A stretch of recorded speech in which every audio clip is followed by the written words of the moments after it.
샬롬, 브레인 리셋 네 번째.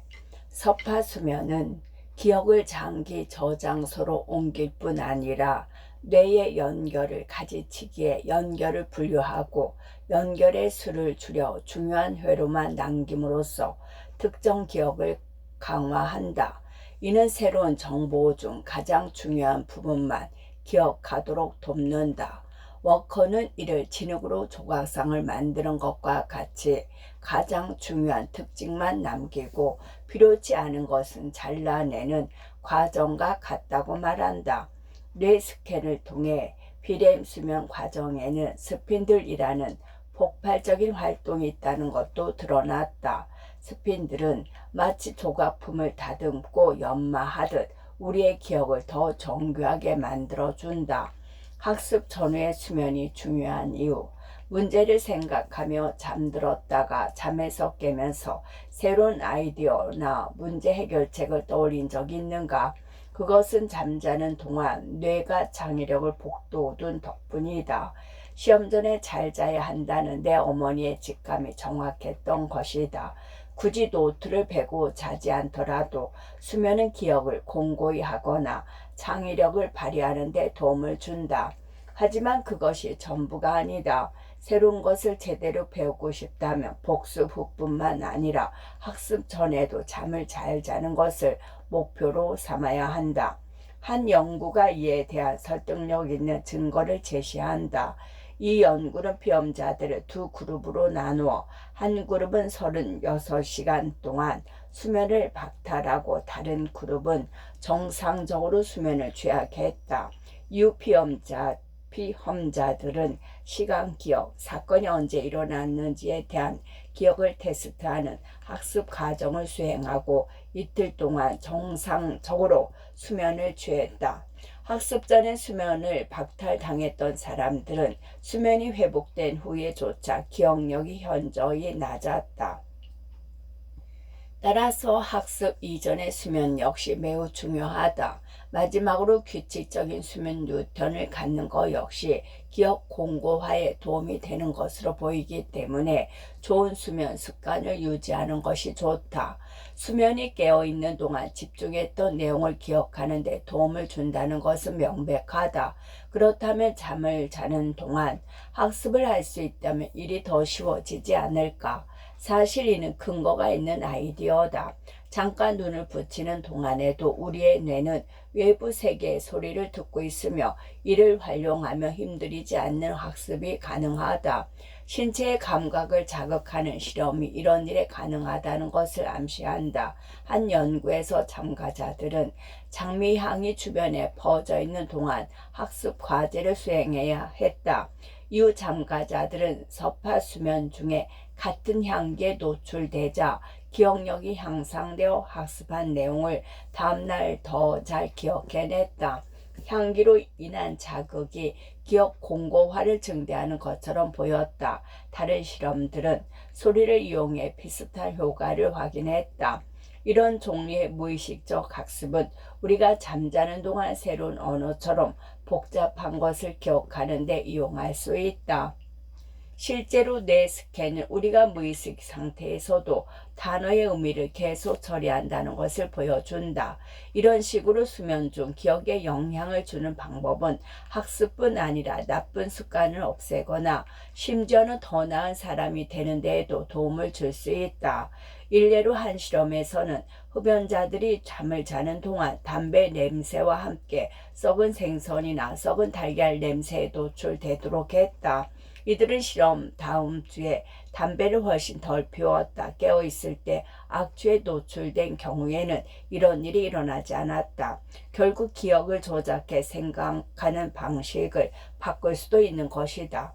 특정 기억을 다른 기억보다 강화하면 이기심을 줄이거나 공정성을 키울 수 있지 않을까? 아니면 특정 기억을 촉발해 더 기분 좋게 잠에서 깨어나도록 도와줄 수 있지 않을까?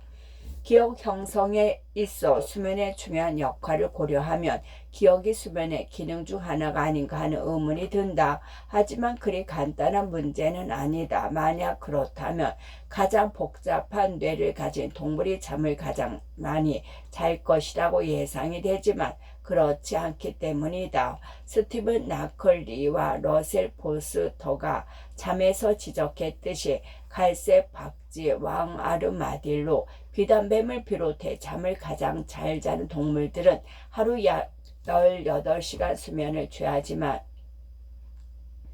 결코 세계에서 가장 똑똑한 동물이 아니다. 따라서 수면이 기억력에 중요한 것은 분명하지만 이는 전체 이야기 일부에 불과하다.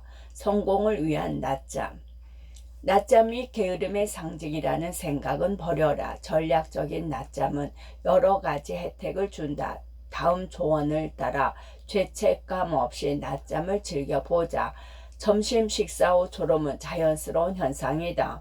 점심 후 나른함이 밀려오는 것은 많은 사람들이 생각하듯 탄수화물을 과다 섭취한 탓이 아니다. 오후 3시경 졸음이 몰려오는 이유는 신체 24시간 활동 축의 일시적 저하 때문이다. 이 시기를 활용해 짧은 낮잠을 자는 것은 훌륭한 방법이다. 특히 시험이나 프레젠테이션을 준비할 때는 낮잠 전후에 공부를 하는 것이 효과적이다.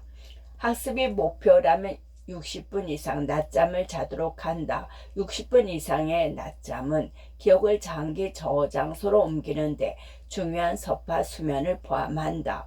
짧은 낮잠도 효과적이다. 5분에서 15분의 짧은 낮잠으로도 즉각적인 효과를 얻을 수 있으며 최대 3시간 동안 각성 상태를 유지할 수 있다.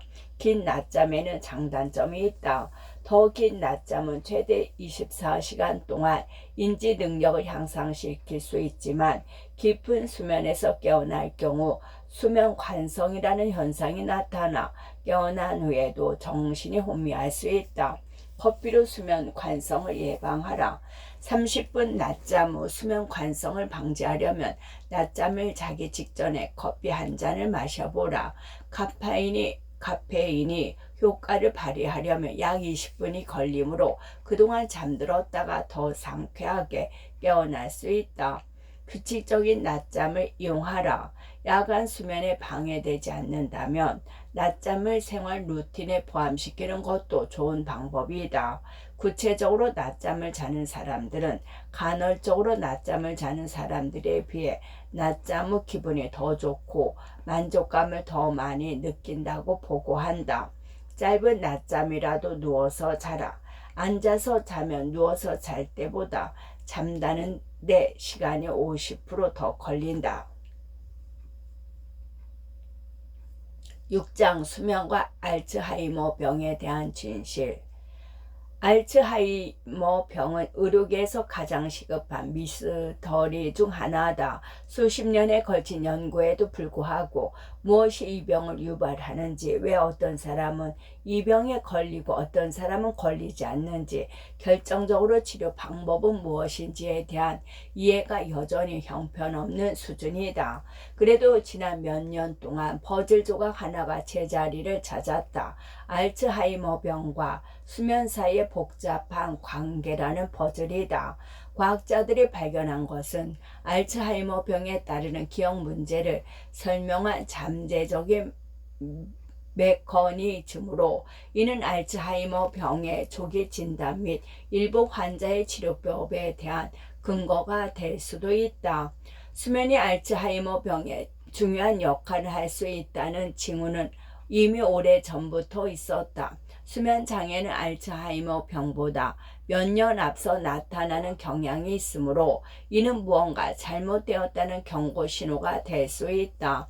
또한 알츠하이머 병이 진행되면서 수면 장애는 더욱 심해진다. 수면과 기억의 중요성에 대해 우리가 알고 있는 것을 고려하면 기억 상실을 특징으로 하는 병에서 이런 근본적인 연관성을 파악하는데 그토록 긴 시간이 걸렸다는 사실이 놀랍게 느껴질 수 있다. 하지만 비교적 최근까지만 해도 알츠하이머 병과 같은 질환이 진행되는 동안에는 환자의 뇌를 검사할 수 없었고 환자가 사망한 후에야 뇌를 살펴볼 수 있었다. 현재는 다양한 뇌 스캔 기술을 통해 살아있는 알츠하이머 병 환자의 뇌를 자세히 살피고 그 특징인 베타 아밀로이드 플라크와 타후 단백질 엉킴이 어떻게 진행되는지 모니터링하고 특정 테스트와 과제를 수행하도록 요청했을 때 뇌에서 어떤 일이 일어나는지 확인할 수 있다. 수면 부족과 기억력 저하. 2015년 매튜 워커 교수와 그의 동료들은 수면과 알츠하이머 병의 연관성을 조사하기 위한 획기적인 실험을 했다. 치매나 수면 장애 병력이 없는 노인 26명의 뇌를 스캔한 연구팀은 이들의 뇌에 베타 아밀로이드, 알츠하이머 병 환자의 뇌에 축적되고 있는 것이 종종 관찰되는 단백질 중 하나이다. 뇌의 베타 아밀로이드가 얼마나 축적되어 있는지를 측정할 수 있었다. 특히 연구팀은 섭하수면 생성에 중요한 역할을 하는 내측 전전두 피질이라고 불리는 뇌 부위를 조사했다. 이전 장에서 살펴보았듯이 섭하수면은 기억을 장기적으로 저장하는 데 도움이 되는 것으로 밝혀진 깊은 회복 수면이다. 참가자들은 뇌 스캔으로부터 베타 아밀로이드가 얼마나 축적되어 있는지 검사받은 후 학습 과제에 참여했다. 그 후 이들은 야간 수면 중에 뇌파 모니터링을 받았고 다음날 기억력 테스트를 수행했다. 결과는 놀라웠다. 내측 전전두 피질의 베타 아밀로이드가 더 많이 축적된 사람들은 섭하수면에 더 크게 지장을 받았다. 그리고 이렇게 섭하수면 장애를 많이 경험할수록 기억 형성에도 크게 지장을 받았다. 또한 베타 아밀로이드가 많이 축적돼 있을수록 섭하수면이 적었고 밤사이 기억보다는 망각이 더 많이 일어났다. 이 연구팀은 질 낮은 수면이 알츠하이머병 환자의 기억력에 영향을 미치는 메커니즘을 처음으로 밝혀냈으며 베타 아밀로이드 축적이 섭하수면을 직접적으로 방해한다는 사실을 확인했다. 또한 이 연구는 섭하수면이 전면적으로 줄어드는 정상적인 노화 과정과 달리 베타 아밀로이드가 축적된 뇌에서는 섭하수면 중에서도 가장 깊은 단계가 영향을 받는다는 것을 보여주었다.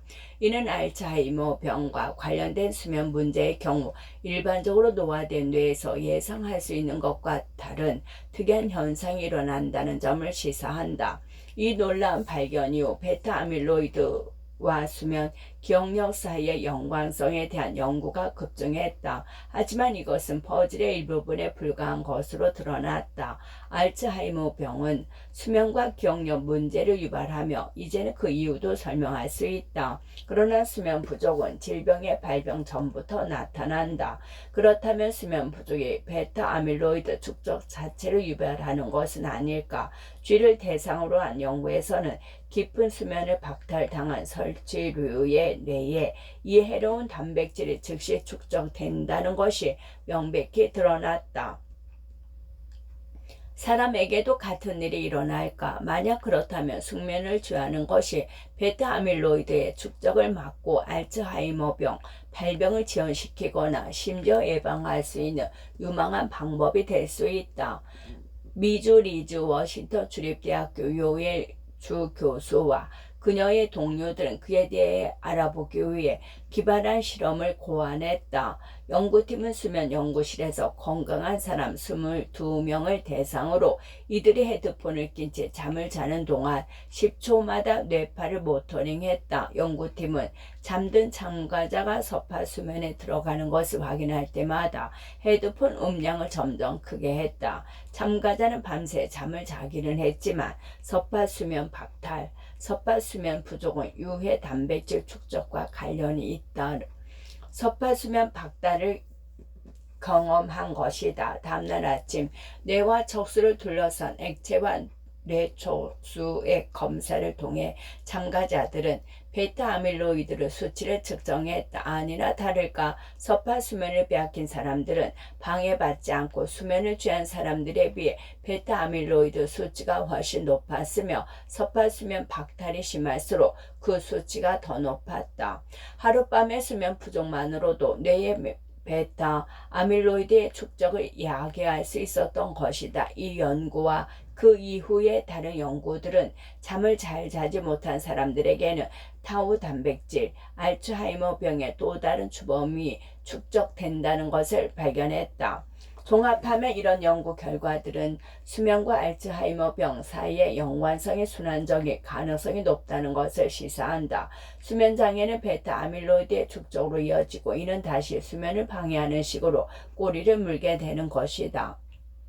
수면 중 뇌의 자가 세정 기능, 글림프 시스템. 이 연구한 수면과 알츠하이머병 연관성을 밝히던 무렵에 또 다른 놀라운 발견이 있었다. 이는 오랫동안 찾아내려 애썼던 수면의 목적을 밝혀내는 돌파구가 되었을 뿐 아니라 수면과 알츠하이머병 환자의 뇌에 쌓이는 플라크 사이의 밀접한 연관성을 설명하는 데도 도움이 되었다. 2013년 덴마크의 신경과학자 마이켄 레네르가르드와 뉴욕 노체스터 대학교 동료들은 뇌에 자체적인 노폐물 제거 시스템이 있다는 것을 발견했다. 신체가 림프겐을 사용해 노폐물을 조직에서 혈액으로 옮기는 것과 비슷하게 이 시스템은 세포를 사용해 뇌세포가 활동할 때 생성되는 독소와 대사 폐기물을 모아 뇌척수액으로 내보낸다. 연구자들은 이 과정을 해당 임무를 수행하는 세포, 이 세포 이름을 따서 글림프 시스템이라고 부르는데 이 과정은 우리가 깨어 있을 때도 일어나지만 잠을 잘 때는 터보 과급기를 탄 듯 활발해져서 10에서 20배 더 많은 뇌척수액을 내놓는다. 매트 워커가 뉴 사이언티스트와의 인터뷰에서 언급했듯이 이 시스템은 우리 뇌에 야간의 강력 세정 서비스를 제공한다. 1년 후 레네르가르드와 그녀의 팀은 특히 비렘 수면 동안 세포가 수축해 뇌척수수의 뇌의 구석구석을 씻어낼 수 있는 공간이 60% 더 생긴다는 사실도 발견했다. 결정적인 점은 매일 밤 잠을 자는 동안 글림프 시스템이 씻어내는 독성 부산물 중 하나가 바로 알츠하이머병으로 관찰되는 베타 아밀로이드 플라크라는 것이다. 이들 연구는 생쥐를 대상으로 했지만 보다 최근의 연구는 사람을 대상으로 실시한 것으로 지원자들이 잠을 자고 있는 동안 이들의 뇌척수액을 조사했다. 2019년 보스턴 대학교의 니나 폴츠와 그녀의 동료들은 11명의 지원자들을 대상으로 이들이 자는 동안 그들의 뇌를 연구한 결과 비렘 수면 중에 서파의 맥동 패턴 직후 뇌척수액의 파동이 뒤따른다는 사실을 처음으로 발견했다. 수면 중에 나타나는 서파가 세탁기의 회전 사이클처럼 뇌척수액의 파동을 유발하는 듯하며 이는 서파 수면에 뇌의 독소 제거에 얼마나 중요한지 좀 더 상세히 보여준다. 수면 문제 치료를 통한 알츠하이머병 예방. 알츠하이머병 예방의 가능성을 극대화하고자 한다면 수면을 진지하게 생각하고 바쁜 일상에서도 수면을 위한 충분한 시간을 마련해야 한다. 물론 우리가 다루는 것이 대단히 복잡한 질병이고 뇌에 베타 아밀로이드 플라크가 있는 모든 사람이 알츠하이머병에 걸리는 것은 아니며 따라서 수면의 역할이 이 거대한 퍼즐의 일부에 불과하다는 점을 기억하는 것도 중요하다. 그렇다 해도 수면과 베타 아밀로이드 사이의 메커니즘이 밝혀짐에 따라 수면 문제를 파악하는 것이 알츠하이머병을 조기 진단하는 방법이 될 수 있다는 전망에 관심이 쏠리고 있다. 2020년 워커와 그의 동료들은 사람들이 얼마나 잘 잤는지가 몇 년 후 뇌의 베타 아밀로이드가 얼마나 많이 축적될지에 대한 직접적인 예측 변수가 될 수 있음을 보여주었다. 이는 수면이 알츠하이머병 발병 시기를 예측하는 조기 진단 도구가 될 수 있음을 의미한다. 궁극적으로 알츠하이머병 발병 위험을 높이는 일부 수면 문제를 치료함으로써 이 질병의 발병을 지연시키고 심지어 예방할 수 있을 것으로 기대한다. 초기 치매 환자를 대상으로 한 연구는 수면장애 치료가 인지기능 저하를 늦추고 알츠하이머병 발병을 10년까지 지연시킬 수 있다는 유망한 결과를 보여주었다. 인지행동치료를 통해 수면 개선 효과를 톡톡히 보는 사람들 분들도 있지만 기존 방법으로는 수면 문제를 치료하기가 매우 어려운 사람들이 있다. 그러므로 현재 워커 연구소를 비롯한 여러 연구소에서 수면 장애를 치료하고 뇌 정화 기능을 하는 섭파 수면을 촉진하는 첨단의 방법들을 연구하고 있다. 그런 방법 중 하나는 끝